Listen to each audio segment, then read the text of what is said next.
Okey, saya silakan saudara yang kat depan ni. Assalamualaikum warahmatullahi wabarakatuh.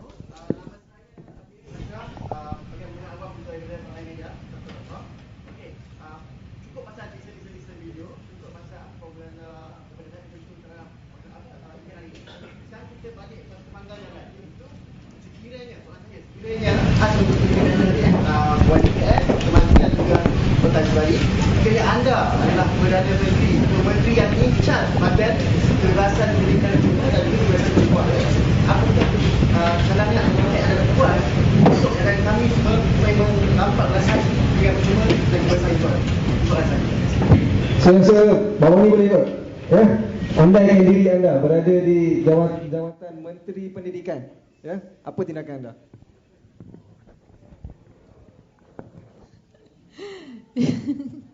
Okeylah, andainya saya jadi PM, Perdana Menteri. Wow, tak sangka ada juga. Okey, mesti saya akan bagi pendidikan percuma dan mesti beri peluang kepada mahasiswa untuk bersuara dan perlu bagi autonomi, kebebasan kepada universiti dan juga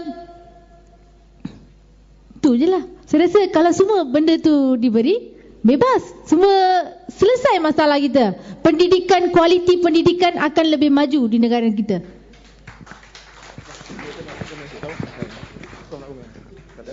Okey. Saya buka lagi floor untuk tanya soalan. Sir, yang ke silakan.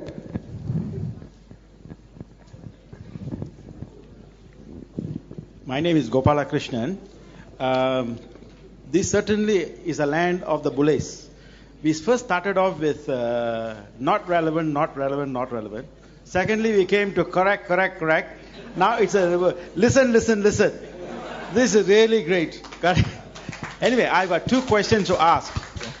The first question is, if and when the education for the students is going to be free right from Tadika to university, it certainly does not mean that every single student will be pushed up to the university, is it not?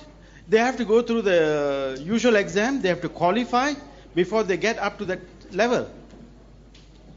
Right? And question number two is, will this situation, as when it comes to university freedom of speech and so on, will this ever happen? Does it mean that this government has to change before that has to happen, or can it also happen if the present government is in force? Will the freedom take place only if the government changes, or will it also happen if the Barisan government still is in power? Okay, Dr. Maszlee will respond on this issue. It is more about on the deprivation of right. Saya kira macam tu lah. I mean, it's just very simple answer for that. I mean, I would vouch for the latter, not for the former.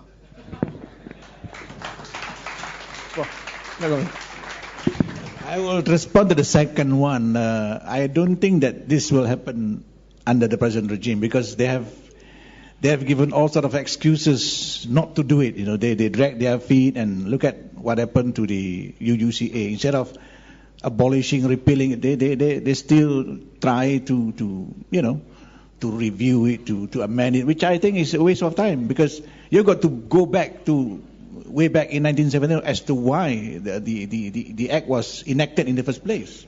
So you got to go back to their political philosophy in the first place, because listen is basically their philosophy. Talk down to people, and they don't want to listen to us. As for the first question, I think this is not the forum for the details, but I believe when we are talking about free education, we are not here to sacrifice quality, because it's just the question of trying to make the education something that is basic for everybody, not something that is meant to become a commodity for business, like as it is now. So I think that is what we can say about this issue, because I don't think we can provide the detail as to how to make it work in as a policy, or because I think we have yet to come to that stage as of now. But we have got some some basic idea as to how to make this happen in this country. And as we have said, we have got the resources and we have got the experience from around the world as to how to do it. Yeah. Okay, Prof. Tajuddin nak respond to the question. Give him a big applause, please. Bismillahirrahmanirrahim. Assalamualaikum. Thank you for the question. In my writing, in the book Why I Listen to the Vice Chancellor, many people think that I'm actually criticizing the government of Malaysia or the Barisan National Government. My speeches everywhere, I said that I do not have the evidence to point to the fault in the Barisan National Government. But I always say that the book that I wrote is mainly a critique on the academics themselves. Us. How many of us are here in fact? So to answer your question, I think perhaps I may differ with Prof. Aziz Bari. Yes, it can change if the academics understand what is the purpose of being an academic.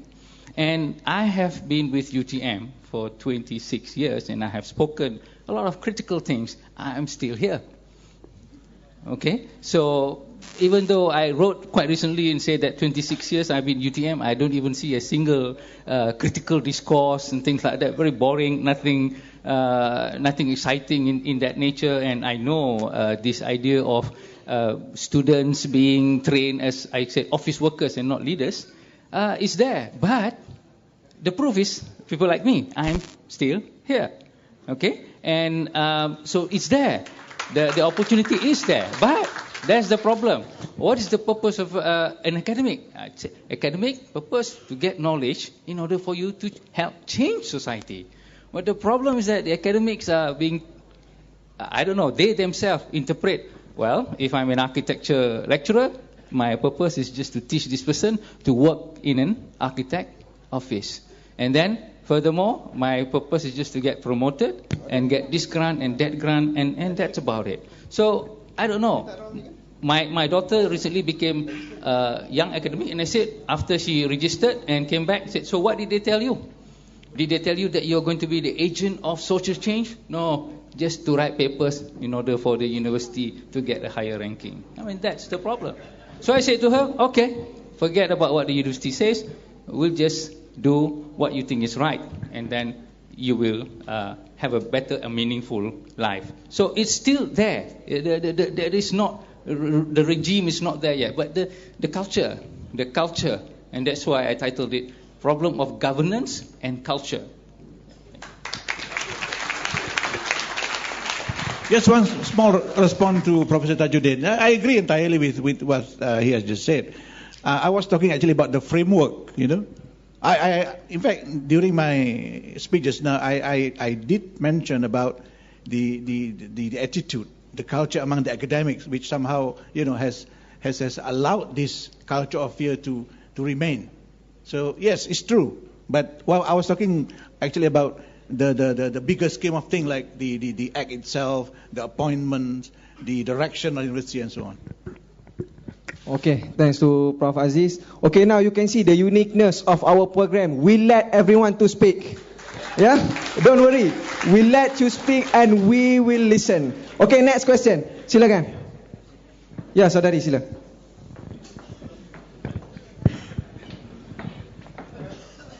Good evening, I'm Kohila, I'm from Jerit also. Saya hanya nak fikirkan, sebab semua orang cerita pasal PT-PTN. Tapi pernah ada zaman sebelum PT-PTN, masa kami belajar di UKM, and monthly I only needed 200 ringgit for my expenses, and my fees was below about 1,000. Itu zaman sebelum PT-PTN when we took interest-free loans and we still survived. So, kenapa tidak boleh survive tanpa PT-PTN? And why is the government saying without PT-PTN, what are you going to do? So, I don't understand. Education was cheap and nobody, people who cannot pay fees, orang yang tak boleh bayar yuran, tidak pernah dibuang universiti. So, apa masalah sekarang yang kita terlalu terkongkong dengan PT-PTN? Itu satu. Dan kedua adalah, pembodohan mahasiswa ini pada pandangan saya berlaku selepas zaman Datuk Seri Anwar dibuang daripada kerajaan. Sebab masa itu zaman reformasi, kami di UKM, student di UKM bangkit pada masa itu, membantah pada masa itu. So, that was the time when government came into the university to control campus elections. Aspirasi bermula pada masa itu. Mungkin zaman pertama adalah selepas zaman Anwar Ibrahim semua 1970s, Hishamuddin Rais those days. But the second round I think started in 1998. So that means aspirasi was brought in then. And then PT-PTN dibawa untuk menjadikan mahasiswa materialistik. Sebab masa kami mahasiswa lebih suka untuk berkhidmat kepada masyarakat. Tapi mahasiswa sekarang nak beli handphone, nak beli kereta dengan PT-PTN. So itu menjadikan mereka lebih materialistik and you come up with a big hutang. So kita harus tolak PT-PTN and look at alternative ways to survive in university. That is my opinion. Thank you. Okay, Dr. Maszlee. Little bit response on this. No. No, I think I would agree with the idea of not fully depending on PT-PTN, but still you have, I mean, the argument that been brought by Bawani and her like is that that the education should be free for everybody. I mean, it's not the issue of whether we need PT-PTN now or not. I mean, it's about should we pay for education or shouldn't we? Okay, that's the main issue. And the other thing, if we talk about free education, I think when Rafizi was in the debate with KJ, he did raise up the issue of, what before PT-PTN. I mean, even what before your years in the university. I mean, people used to go to university without even paying a single penny, a single ringgit. I mean, but they can still go to the university. But unfortunately, when the government came out with PT-PTN, and suddenly people feel, I mean, they are hopeless, they are helpless without PT-PTN. But another thing I would like to point out is, talking about education, we should have the equal opportunity policy for education. The quality that you have in certain universities, I would say certain private universities should be enjoyed too by those in public universities. Yeah. And the other thing, when we talk about, is hot potato to pick up, but anyway, I have to speak my heart here. I mean, when you talk about Beasiswa, the PT-PTN, or if we're not talking about PT-PTN, we're talking about Beasiswa. If a scholarship, we want to give a scholarship, it should be based on needs and not on race. Okay, thanks to Dr. Maszlee. Okay, kita buka balik floor untuk tanya soalan. Ya, Miss. Okay, Uncle dulu. Then after this you, okay? Nama saya Haji Muhammad Ali bin Manaf. Apa yang telah saya dengar daripada semua panel di depan sana, rata-rata ada kaitan dengan ahli politik yang mencengkam kita ini semua. Baik menteri pelajarannya dan termasuklah semua menteri kepada Perdana Menteri mencengkam rakyatnya di mana saja yang boleh rakyatnya untuk melawan mereka. Jadi hari ini saya menyeru pada semua kawan-kawan, semua yang ada di sini, kita kena buang orang yang memerintah hari ini kerana mereka senantiasa mencengkam. Itu saja. Terima kasih. Okey, itu saya rasa itu satu kata-kata semangat yang dibagi oleh kita tetamu kita pada hari ini. Okey, saya bagi ruang kepada saudari. Hi, good evening everyone. I'm a psychology student in Lianqing. Yeah. My question is specific to you, Ms. Bawani. Yeah. I'm more interested to know how actually the students think before the incident, during the incident, and after the incident. Like before the incident, the students just made off just like that. Are they willing to do that, or they just made off just because they are it's compulsory? And during the incident, when Sharifah, she seems like scolding you, the students seems like just clapping their hands and they just laugh like. Are they laughing at Sharifah, or are they laughing at you, or are they do they feel it funny, or do they think that it is necessary for Sharifa to react in that way? So, and after the incident, like there's a lot of comments, and it seems like the perspective, the process of thinking changing from there. So I would like to understand what actually the students nowadays think. Yeah. From your first perspective, from your point of view, from the student represent the university and your friends. Yeah, thank you. Actually, after the incident, I go back and post in the Facebook, stated that I'm very disappointed. So many people condemn me, Bawani, very rude lah, you cannot talk like that. Apalah, you patut respect dia, Puan Sharifah tu senior dan sebagainya. Ramai condemn, ramai juga support. Bawani cakap macam tu yang diprovokasi oleh mereka lah 3 jam. So sebab tu saya cakap ada yang support saya juga. Lepas insiden letup ni, semua datang. Betul apa yang Bawani cakap hari tu. Ramai yang minta maaf dengan saya rasa bagus. Sebab mungkin ramai yang cakap, biasalah orang tak dengar, tak tengok, tak tahu kebenaran. Lepas tengok kebenaran, so mereka ingat kebenaran akan membawa kebenaran. Apa orang kata? Kebenaran akan muncul satu hari dan sebagainya lah. So memang saya pun sedih lah sebab mereka yang tak ada dalam forum tu pun condemn saya. Bawani dia, cara dia cakap tu macam provokasi, ungkitkan prosi dan sebagainya. Lepas tengok video tu, mereka kata betul lah, the way dia cakap tak betul. Dan juga ada program 3 jam itu yang menyebabkan Bawani bersuara sebegitu. Yang memang spontan macam tu. Okay, what else she asked. Okay, before dan after regarding the video.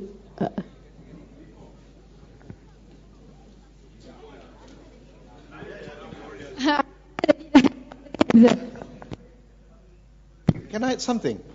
Okay, one thing that we should, politicians and non-politicians, even as normal citizens, we should put in our mind that nothing is secret anymore in this YouTube world.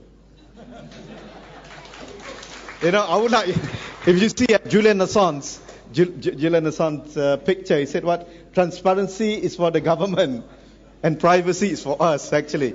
But, in the YouTube era, in the YouTube period, in the Twitter period, in the social networking period, there's something that is called ground-well effect. Dia ada kesan viral. Tidak ada lagi yang rahsia. Kita lihat Mesir jatuh, diktator Hosni Mubarak jatuh kerana social networking. Libya, Tunisia dan sebagainya, mereka jatuh kerana social networking. Jadi dekat sini saya rasa saya pun tak boleh nak faham lah. Saya bersetuju, kalau tuan-tuan marah tak apalah, saya bersetuju dengan Datuk Seri Najib bila beliau mengatakan zaman kerajaan rasa, kerajaan tahu semua dan orang lain tidak tahu sudah habis. Tapi malangnya Najib seorang je yang faham macam gini. Sebab itu saya rasa yalah mungkin kalau lepas ni PR pun jadi kerajaan, kena ingat benda tu, bahawa tidak ada lagi benda kita nak anggap orang bodoh, orang kita boleh sembunyikan apa kita nak lakukan. Tidak. Sekarang ini semua boleh didedahkan. Cuma boleh saya kongsi satu joke? Can I share a joke? A joke about Egyptian presidents. Mubarak. Siapa sebelum Mubarak? Anwar Sadat. Siapa sebelum Anwar Sadat? Jamal Abdel Nasser. Jamal Abdel Nasser was assassinated with poison. He was poisoned. Anwar Sadat, he was killed. Yeah, he was shot in front of the public. Okay, so there's a joke among the Egyptians. They said, in a place, without naming the place, yeah, these three convene together. They sit together and talking about what had happened to us in our previous life. And then they asked Jamal Abdel Nasser, what brought you here? In a kind of hot and warm place maybe. He said, it was the poison that brought me here. Oh, what about you, Sadat? He said, it was the bullet that brought me here. And then two of them look at Mubarak and ask him, "What about you, Mubarak?" He stared for a moment and he replied, "It was the Facebook."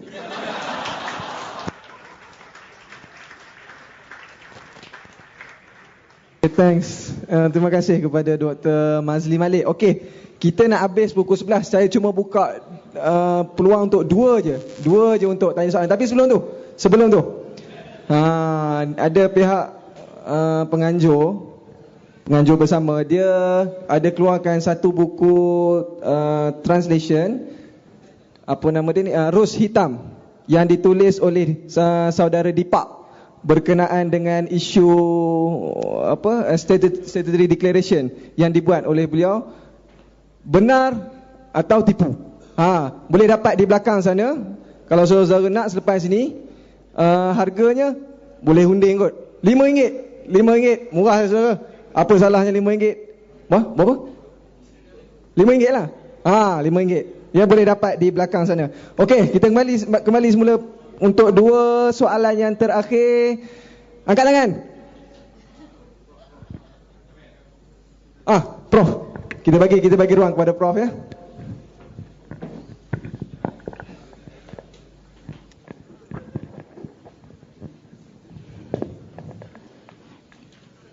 Good evening to all of you. Before I start the talk, I'm seeking a permission from the moderator as well others. Saya minta keizinan dari moderator dan juga para hadirin yang ada di sini. I'm not posting question to the panelist or to anyone, but I now share my experience and exposure with everyone here. Saya tadi sudah dengar and saya closely listen what the panelists and Bawani said. And I was a student before also. And also I have a high qualification in political science, human rights, human values. I have also criminology and police science I've studied. I did my also sociology, and I did my MBA education management. Like that, I got many masters in my life. Okay, this is my advice to students, especially to mahasiswa. My advice is don't involve in politics, but better jadi pemerhati. See what is happening, then you will get a lot of knowledge from the experienced politicians. This is my advice to you. Nabi Muhammad pernah bersabda, tuntutlah ilmu dari buayan sampai ke liang lahat. Berarti dari lahir sampai mati you kena belajar. Tapi you terlibat dalam politik sekarang, bolehkah you terus melanjutkan pelajaran berterusan? Tidak. Not possible, right? I'm still studying. You may not believe I'm doing 4 masters now. I got many masters. Jadi sehingga mengembus nafas yang terakhir, saya mau belajar. I'm not a Muslim, but I follow sabda Nabi. You understand? Please, think carefully, do carefully.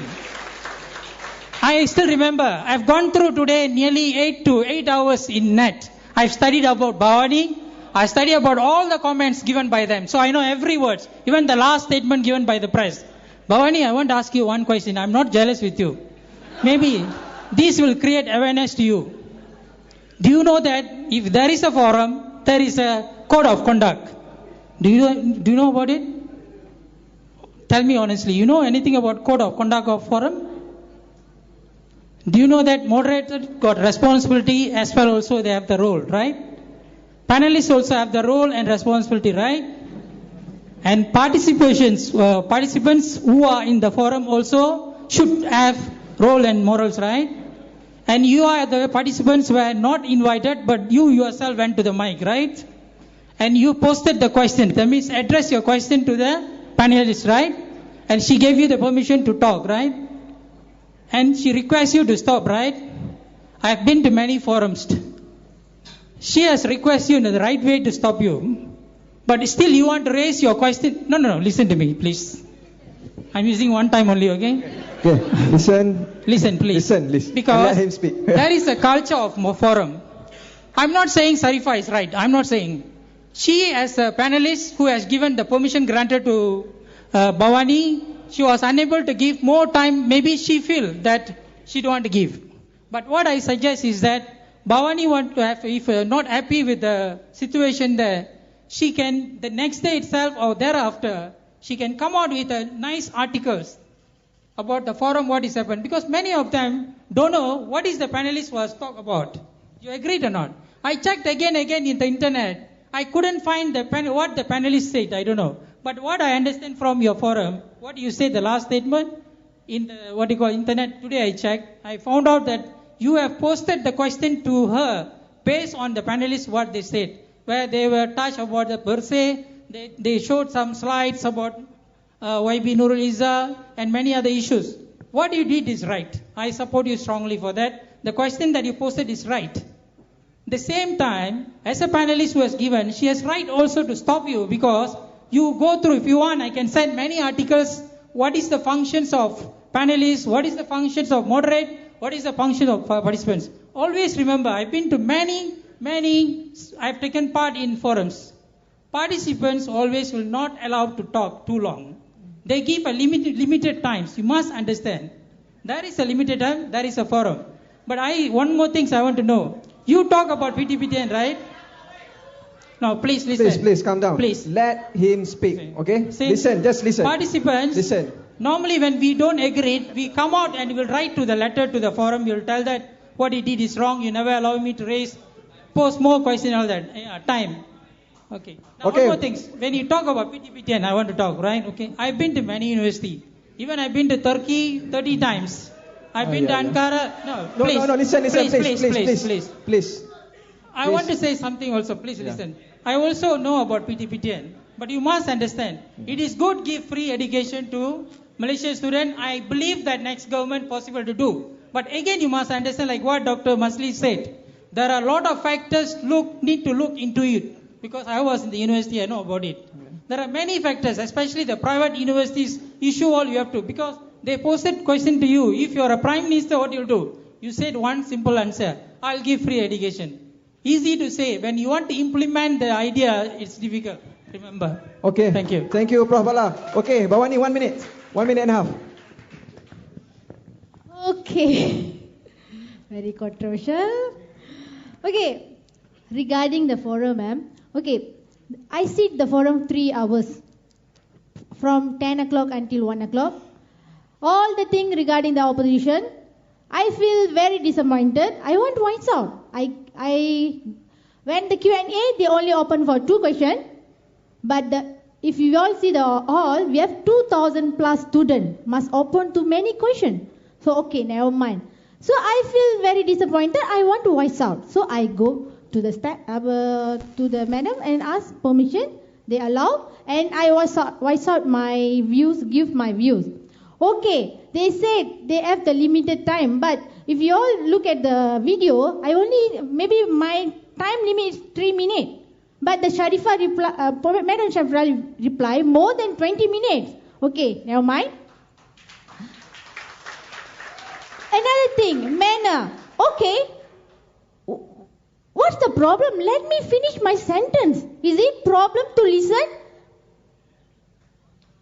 Yeah, everything of manner. Give respect and take respect. As a panelist, she should give good responsible. What called? As a leader, she should give the what to call.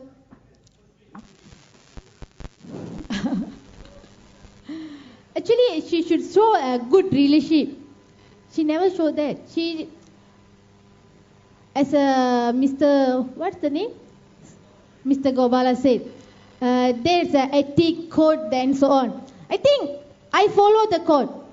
I want to voice out. There is something wrong going on. If I didn't voice out that time, who want to voice out?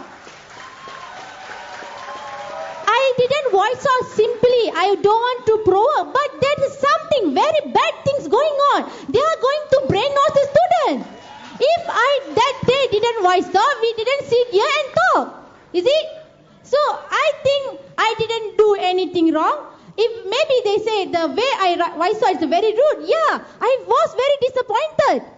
Because they think underestimate the student. They can buy the student by the Galaxy Note. We are students. We want to fight for our right. I think that is my spirit that day. Never mind. Many people can give many comments. I take it. It's okay. That is. Thank you.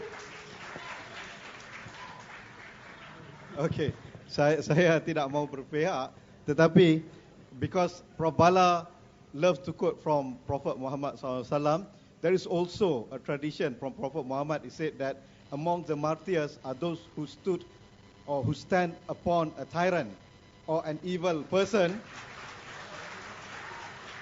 correcting him, and he is killed.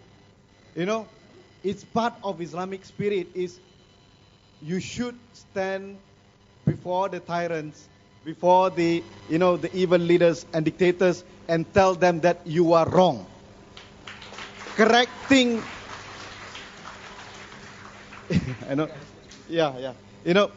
fighting for your rights in Islam is jihad. Correcting the wrongdoings of the tyrants is jihad. I wouldn't say that what Bawani has done is jihad, but I would say it may be considered as amar ma'ruf nahi munkar. Actually, that day I met Toguru. I met many people, and also I also got met Dato Saifuddin. Okay, Toguru beritahu suruh sampaikan kepada Madam Sharifah dalam Al-Quran surah 251 menyatakan bahawa Surah 2 ayat 251 menyatakan bahawa Allah membenarkan perlu memberi pandangan untuk membawa satu idea baru. So, minta kita jangan dalam Bible, Al-Quran saja, kita perlu implement dalam kehidupan seharian. So, saya rasa kita perlu belajar terima pandangan dan terima kritikan untuk membina satu pandangan yang baru, idea yang bernas.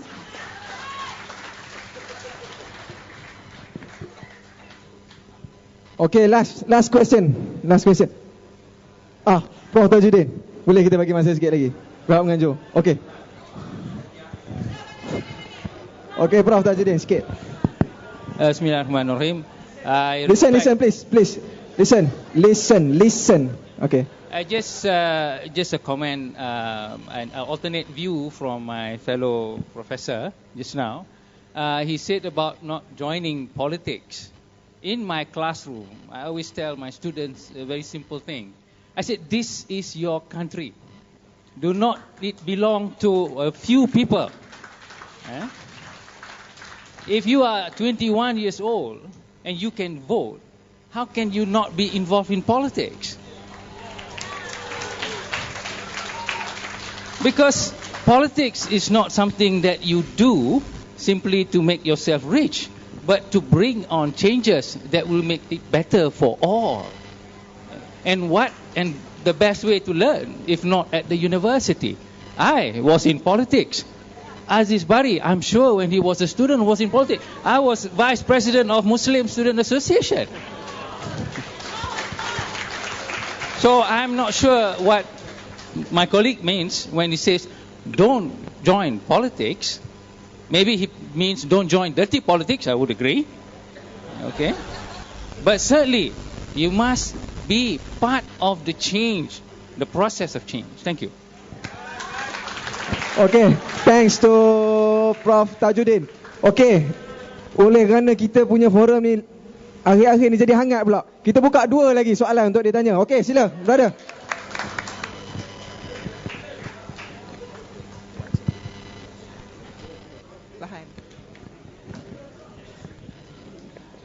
Bismillahirrahmanirrahim. Assalamualaikum warahmatullahi taala wabarakatuh.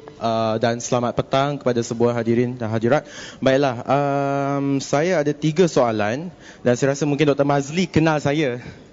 Ya, okey. Baiklah. Seperti yang kita tahu dalam buku jingga mengatakan menyelesaikan krisis pembiayaan pendidikan tinggi yang dijangka akan menyebabkan defisit PTPTN melambung ke paras 46 bilion dalam masa sedekat dengan mengurangkan beban peminjam dengan cara memperkenalkan polisi pinjaman tanpa faedah dan membenarkan pembayaran semula 6 bulan setelah peminjam mendapat pekerjaan tetap. Itu yang pertama. Yang kedua, menjamin hak rakyat Malaysia yang layak untuk mendapatkan pendidikan tinggi pada kadar yang paling minima. Dan yang terakhir adalah mengembalikan hak rakyat yang dijamin di dalam perlembagaan persekutuan untuk mendapatkan beasiswa bagi mereka yang layak dan menghentikan kecenderungan memperdagangkan pendidikan tinggi demi keuntungan. Baiklah, soalannya adalah kenapa dalam buku jingga tak mengatakan hapus PTPTN tetapi hanya mengatakan hanya konsep pembayaran mudah sahaja. Dan itu yang pertama. Dan yang kedua, seperti yang kita tahu di Turki yang kerajaan Turki hanya menyediakan pendidikan percuma adalah di peringkat grade 1 hingga grade 12 dan tidak pada universiti. Begitu juga dengan Finland. Yes, benar. Kerajaan Finland menyediakan pendidikan percuma kepada rakyat dia.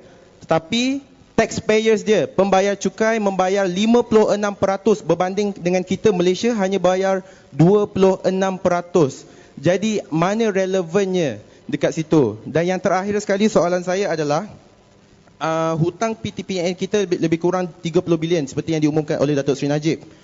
Baiklah, katakanlah kalau kita nak hapuskan 30 bilion ini, apakah caranya? Adakah bila kita hapuskan 30 bilion secara macam tu, ianya akan menyebabkan negara bankrupt satu, dan yang kedua inflasi akan meningkat. Itu yang terakhir. Sekian, terima kasih. Okey, Dr. Maszlee akan respon. Saya rasa saudara terlepas untuk menonton debat di antara Rafizi dengan KJ. Cadangan saya kepada saudara, balik buka YouTube, tonton kembali. Kalau saya jawab, nanti orang kata dah dengar, kamu seorang tertinggal. Okey. Prof, nak respon sikit? Saya tidak menjawab bagi pihak Pakatan Rakyat, tetapi kita kena tahu bahawa buku jingga ni work in progress, ya. Jadi pendidikan percuma ni datang kemudian. Jadi kita anggap bahawa yang ini lebih terkini, lebih latest daripada buku jingga, ya. Dan saya rasa kalau saudara bangkitkan soal menghapuskan hutang menimbulkan macam-macam, jadi kerajaan telah banyak hapuskan hutang kroni-kroni, tak bankrupt pun. Jadi apa masalahnya? Okay, one last question. Okay, brother.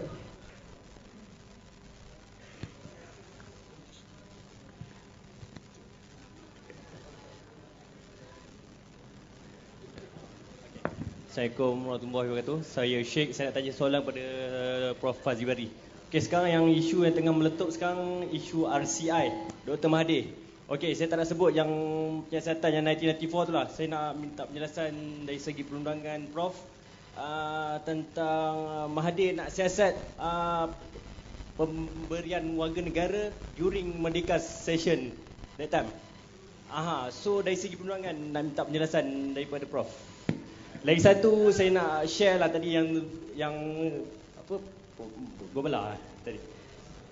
Dia dah balik ada Nabi juga ada bersabda, Nabi akan jadi penentang kemudian hari nanti kepada pemimpin-pemimpin Islam yang memimpin orang bukan Islam juga, yang menjadi penentang kepada pemimpin yang tak adil, yang menahan hak-hak orang bukan Islam dan menahan dan merampas hak-hak orang bukan Islam. Nabi akan jadi penentang kepada orang Islam tu sendiri. Itu betapa murninya Islam tu. Okey. Saya share je. Soalan mengenai Royal Commission of Inquiry, Suruhanjaya mengenai pendatang haram di Sabah yang diberikan kad pengenalan untuk mengundi. Jadi Tun Dr. Mahathir dalam respon beliau mengatakan bahawa Tengku Abdul Rahman juga mesti disiasat di bawah RCI. Jadi respon saya yang saya dah berikan ialah bahawa Mahathir ini mengarut. Sebab apa? Dan ramai yang menjelaskan bahawa Tengku Abdul Rahman memberikan hak warga negara termasuk jus solai kepada orang Cina dan India dan lain-lain berdasarkan recommendation kepada perakuan kepada Suruhanjaya Reid Commission. Ya. Jadi Tengku tidak tipu seperti Mahathir. Simple ya. Jadi yang Suruhanjaya ataupun Royal Commission of Inquiry perlu untuk penipuan, untuk benda yang libat under counter. Tengku did all this in the open, ya. transparent, and it was part and parcel. It is now in fact incorporated into the constitution. Ya, sampai sekarang kita boleh mohon nak jadi warga negara Malaysia. Ya, siapa-siapa boleh mohon dengan cara yang telus, cara yang terbuka. Prosedur dalam constitution part 3 ada dalam schedule. Ya, yang Mahathir buat tahun 1994 ialah dengan secara sembunyi-sembunyi Projek M, kan? Dengan ribuan diberikan kepada orang Filipin dan sebagainya. Yang Tengku buat berdasarkan kepada shore, kepada rundingan, part and parcel of the constitutional negotiation. Jadi is irrelevant, I think is irrespectful to the Tengku to say that the guy should be put under the RCI. Ni Mahathir memang gila lah, dia memang macam tu. And I think it's seditious because he was implying that the Chinese and Indians got their citizenship through fraud, through immoral means, illegal way.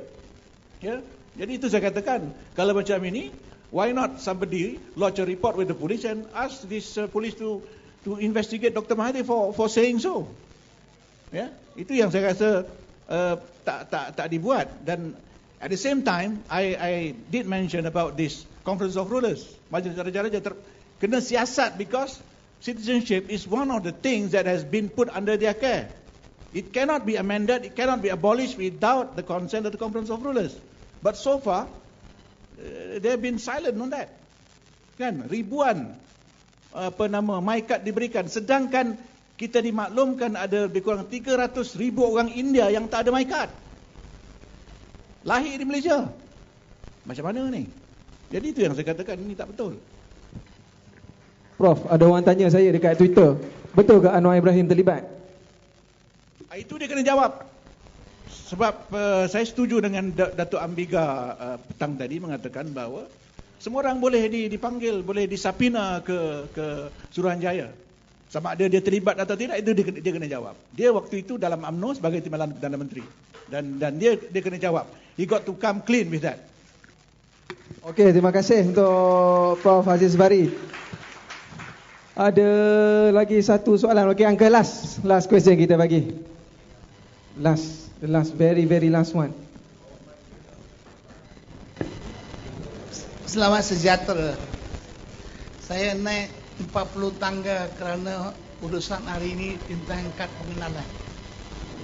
Nak bongkarkan apa yang sebenarnya berlaku. Saya bukan pakar dalam undang-undang citizenship nationality, tapi amalan saya tahu apa yang berlaku sebenarnya. Sebelum merdeka, kita ada satu undang-undang Federation of Malaya Agreement 1948, Clause 124 to 148. Ini memberi kerakyatan kepada orang-orang penduduk di Strait Settlement, iaitu Penang, Melaka dan Singapura, termasuk the District of Dindings in Perak. Semua ini dapat kerakyatan mengikut undang-undang ini. Ia adalah kaum India dan Cina, termasuk orang Melayu yang ada pangkat British subject and British subject citizen of Ukraine colonies. Kemudian alih pada negeri-negeri Melayu, kita ada State Enactment 1952, 15 September 1952, di mana mereka diberi gelaran sebagai subject of the ruler of the state, British protected person. Ini adalah dua jenis kerakyatan sebelum merdeka. Satu, British subject Ukraine colonies. Yang kedua, ruler subject and British protected untuk Melayu. Mereka pakai British passport dengan dua-dua kerakyatan itu untuk pergi ke mana-mana di luar negeri atas nama British subject dan British protected person. Bila datang perundingan untuk merdeka, bapa founders Tun Samanthan, Tan Cheng Lock dan Tunku Abdul Rahman, mereka involved the principle of just soli, anak pribumi, the son of the soil, was incorporated from the 1948 British Nationality Act into the Constitution. When this came into this, Article 141A Part 1 says, anybody born in Malaya before on or after Merdeka becomes a citizen by operation of law of the Federation of Malaya. Apa yang berlaku ini, orang-orang Melayu tidak dapat menjadi warga negara Malaysia tiba-tibanya. Sebab mereka itu ada subject of the ruler and British protected person. Kerana menggunakan principle of just folly, most of the Malays do not have a birth certificate. Seperti mana yang berlaku sekarang kepada India dengan China, tidak ada birth certificate. Berlaku pernah dengan orang Melayu. Masa itu, the Solicitor General was orang British. Tunku Abdul Rahman, the most honest Minister for Home Affairs is Datuk Tun Dr. Ismail. Agreed untuk memberi syarat kelonggaran kepada Melayu-Melayu 1 million people, I'm telling to you. Di mana we cannot go into the process of late registration for birth. Susah, berlambat-lambat. Dia cadangkan kita bagi kuasa kepada penghulu-penghulu untuk memberi surat pengesahan kelahiran di tempat-tempat masing-masing lahir. Tapi kita ada keturunan masing-masing. Ada orang Brunei, ada orang Jawa, ada orang Bugis, ada orang Boyan, macam-macam keturunan ada di Malaysia. Tapi semua mengaku kita lahir di Malaya, Melayu. Habis akhirnya agree to give kelonggaran syarat. Dengan gunakan surat ini, kemudian they went to Article 30 of the Constitution, where a person's birth or any fact in law is in doubt, we issue a citizenship under Article 30. So we issue 1 million certificate of registration under Article 30 to the Malays. It is not the Chinese and the Indians. The Chinese and Indians were already become citizens of British subject, but automatically they are converting their nationality to just solely because they already got the certificate. And this is actually the true fact. What Mahathir tell is nothing but a penipu. Dari mula dia datang pemimpin, saya tahu ini orang akan menipu. Dalam bahasa Tamil dia kata, a Malayali will use a yellow cloth to cut his throat.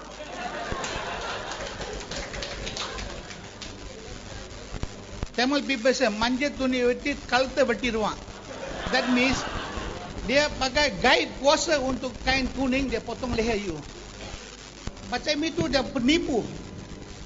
Itu yang berlaku di Sabah untuk jatuhkan orang, hak-hak asasi orang kaum Dayak dan Bumi Putera sana. Dia nak masukkan UMNO di sana, dia bagi kad pengenalan.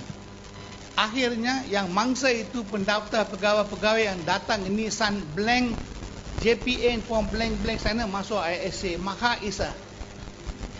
ISA Maha Isa. Tapi sekarang ini forum kebebasan tak? Forum kebangkitan kebebasan penuntut hak asasi. That is the issue. Okay. Kebangkitan. Pasal apa? Maha Isa sudah keluar lagi, sekarang Maha Tuhan diwujud. Yeah. This is the truth. There's no nothing. Tunku Abdul Rahman is the most honorable statement. Mahathir is not fit to be in his kaki bapa dia. Give big applause to our uncle for satu pendedahan yang cukup menarik daripada orang lama, orang yang ada pengalaman. Okey, saya rasa cukup setakat itu dan sekarang kita sampai ke penghujung forum kita dan saya izinkan saya beri ruang kepada ahli panel 3 orang 1 minit setengah untuk rumuskan apa yang kita bincangkan pada hari ini. Saya mula dengan Prof. Doktor boleh? Saya rasa malam ini kita sudah jelas, sudah clear makna kebebasan akademik dan saya rasa kita kena sama-sama beri komitmen untuk mengembalikan kebebasan akademik serentak dengan mendapatkan balik hak asasi kita. Jadi seperti yang kita semua dah dengar malam ini memerlukan sokongan dan kita harap tuan-tuan dan puan-puan sudi memberikan sokongan bila tiba masanya nanti.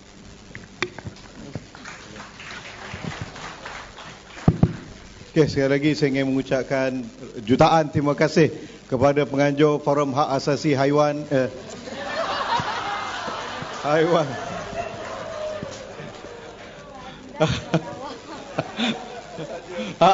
hak kebebasan akademik. Okey. Dan saya rasa kita perlu melihat ke depan dan bersama-sama bagi para akademik kita cuba kembalikan roh universiti, dan bagi para mahasiswa bersama-sama menghayati roh universiti tersebut dan juga perjuangkan nasib rakyat. Terima kasih. Satu saja kepada semua orang, terutamanya kepada golongan anak muda, bersuaralah di mana saja berlaku penindasan. Kalau hari ini kita tak bersuara, bila-bila pun suara kita takkan keluar, bila-bila pun kita takkan jumpa perubahan. Oleh itu, bersuara untuk membawa perubahan. Hidup, hidup, mahasiswa. Hidup, hidup, hidup rakyat. Sekian, terima kasih.